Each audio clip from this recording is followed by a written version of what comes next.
आपल्या महाराष्ट्रात 27 जानेवारीच्या आसपास काही प्रमाणात विजांसह पावसाची शक्यता दिसते. हा पाऊस नक्की कुठे होईल, कोणत्या जिल्ह्यांमध्ये याची शक्यता आहे, सविस्तर पाहूयात. नमस्कार, मी किरण वाघमोडे, एमटेक ॲग्रिकल्चरल इंजिनियर आहे.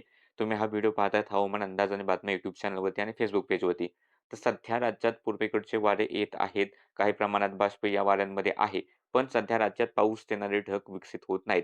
काही प्रमाणात ढगाळ वातावरण राज्यात होतंय, पण या ढगांमधून विशेष पावसाचा अंदाज नाहीये. जर पाहिलं तर धुळे, नंदुरबार, नाशिक, पुणे, त्यानंतर सातारचे काही भाग, अहिल्यानगर, छत्रपती संभाजीनगर, जळगाव, बुलढाणा, अकोला, अमरावती, वाशिम, हिंगोली, यवतमाळ आणि इकडे न न नागपूर आणि वर्ध्याचा थोडासा भाग, बीडचे काही भाग. आंशिक असं ढगाळ वातावरण पाहायला मिळतंय. मात्र या ढगांमधून सध्या तरी पावसाचा अंदाज नाही. पण जसं सांगितलं, की एक जोड क्षेत्र, हवेचं जोड क्षेत्र जे आहे, ते सध्या अगोदर दिसत होतं, की थोडंसं मध्यमाच्या आसपास राहील. पण आता नवीन अपडेटनुसार ही जी काही सिस्टम आहे, ती थोडीशी पूर्वेकडे झुकलेली राहील आणि पश्चिम विदर्भ, मराठवाडा आणि इकडे पश्चिम महाराष्ट्र किंवा दक्षिण मध्य महाराष्ट्राचा भाग असू शकतो. या ठिकाणी ही सिस्टम सक्रिय राहण्याचा अंदाज आहे. यामुळे काय होईल, की नक्की कोणत्या जिल्ह्यात पाऊस होऊ शकतो? तर 26 तारखेला तर पावसाचा अंदाज नाही. 26 तारखेला कर्नाटकच्या भागांमध्ये पाऊस होईल.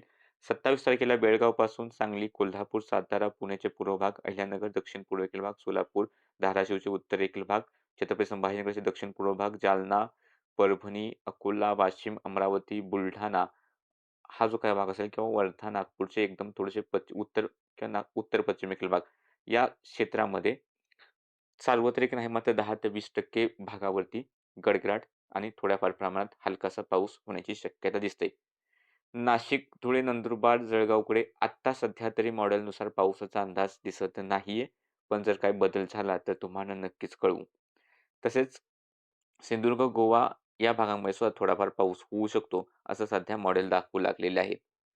या जिल्ह्यांव्यतिरिक्त हा जो काही मधला भाग आहे, या भागाव्यतिरिक्त राज्याच्या इतर ठिकाणी पाऊस होण्यासाठी सध्या तरी वातावरण अनुकूल दिसत नाही. आणि जसं सांगितलं, की खूप मोठ्या क्षेत्रावरती हा पाऊस नाहीये. फक्त 10 ते 20% क्षेत्रच असेल या जिल्ह्यांचं, की त्या ठिकाणी थोडाफार पाऊस ढगाळ हवामानासह होऊ शकतो. बाकी काय बदल झाले, काय अपडेट्स असतील ते या चॅनलवरती कळवण्यात येतील. असेच व्हिडिओ पाहण्यासाठी चॅनलला सबस्क्राईब करा, पेजला फॉलो करा.